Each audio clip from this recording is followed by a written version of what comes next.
একদিকে জুতোর দোকান সামাল দেওয়া আর অপরদিকে সময় সুযোগ পেলেই চণ্ডীপাঠ।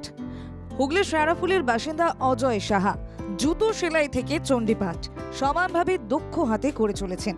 বছর ৪৮-এর অভয় পেশায় একজন জুতো বিক্রেতা।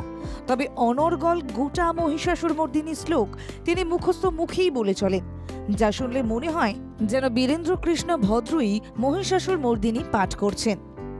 দেবী পাপন্নাতি হরে প্রসীদ প্রসীদ মাতো জগতখিলস্য প্রসীদ বিশ্বেশ্বরী পাহি বিশ্বম তমেশ্বরী দেবী চরাচরস্য।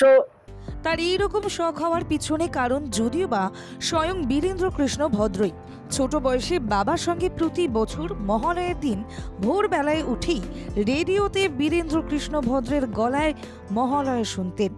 তা থেকেই তার মনে ইচ্ছে জেগেছিল তিনিও একদিন এইরকমভাবেই মহালয়া পাঠ করবেন।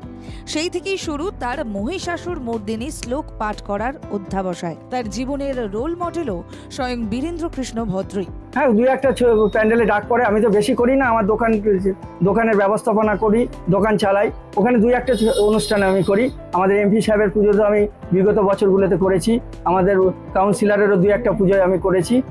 অজয়বাবুর জীবনের রোল মডেল বীরেন্দ্র কৃষ্ণ ভদ্র। বীরেন্দ্র কৃষ্ণ ভদ্র জীবদ্দশায় তিনি কখনোই তার সঙ্গে দেখা করতে পারেননি।